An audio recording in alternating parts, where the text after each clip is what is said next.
People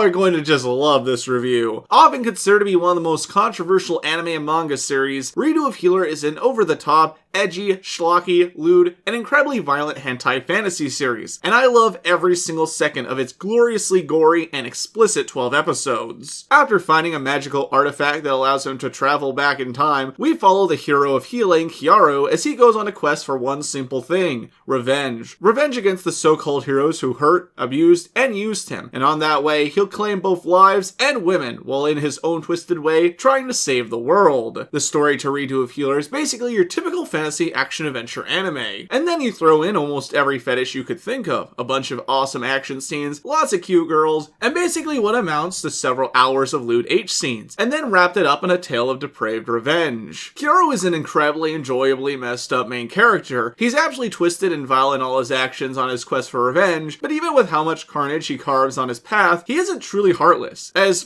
much as he tries to remind himself that he only cares about the blood of those who wronged him being spilled, there's still the odd glimpse of humanity here and there. The harem of girls Kyaru has, that being the evil princess turned lover by the name of Flare/Freya, Setsuna his freed slave wolf girl, his life-indebted sorceress Kureha, and eventually the sadistic young princess Norn, who becomes Kyaru's mind-broken younger sister, to fit his siscon fetish, are all a very fun addition to his party of lewd ladies. The other characters, such as the soon-to-be demon lord Tsundere Eve, Kyaru's one friend Karuman the Traitor, and the absolutely tragic mother figure to Kyaru, Anna, along with the other supporting cast, were actually fun and surprisingly likable. The villains, of course, considering the subject of the show, were all absolute scum. They were over-the-top, awful, and dastardly villains that were so hammed up and despicable, but were oh so much fun in the worst ways. Their only real issue is that the majority of them were dispatched way too quickly, for targets that Kyaru says he wanted to see suffer for a while. In terms of action, it depends on what kind you're here for. Half the runtime is naturally the H scenes, and while a fair few of them are just fetishes most people are absolutely not into, the other lewd stuff is the same basic repeated lewd scenarios. If you mean action in terms of fights, they are all extremely over-the-top, gory power fantasy action scenes, where Kyaru basically wipes out everyone in his way with ease. Sure, the fights are basically without any stakes, but they are meant to just be stupidly cool spectacles that will tickle your want for silly carnage. Visually, the anime is well animated, with some really fun character designs, cool weapons, atmospheric fantasy locales, and naturally lots of varying body types for the girls. The action of both varieties is really well done and pleasing, and it's just smooth all around. In the audio department, everything sounds really good. The voice actors bring their A game and deliver really darn good performances, whether it's Kyaru's maniacal laughter and rants, to the girls' moans, cute quotes, sadistic mocks, or cries of fear. They were well voice acted, and everyone else sounded good too. The music was also a great highlight, with every track fitting the scenes. The opening was catchy, and all the sound effects, while not anything memorable, were fitting. And with all that said, Redo of Healer is something that most people disregard as trash, and while I get why most people don't like it, I think it's funny just how hated the show is. Is it a graphic, unhinged, crude, smutty series? Yes, and it's great because of that. If you're not a fan of the show, that's totally fine. But for anyone who is looking for a wild ride of tasteless action, adventure, and erotica, you might very well dig this show, and I recommend you check it out. It's short and fun, and if you're into this sort of thing, it's a really good time. As always, thank you all so much for watching. If you enjoyed the video, please consider sharing with your friends and subscribing to the channel to see more. I want to give a huge thank you to not only the show's patrons, but also Orion Knight for doing up the art and rig of Punish Neat, Alexander for doing the show's intro theme, and my friend Alex for making the thumbnail design. Their social media and my Patreon will be linked in the description down below. If you have any comments, questions, or recommendations, leave them down below as I read and reply to everything. Until next time, this is Thierry Williamson signing off until the next video. See you guys!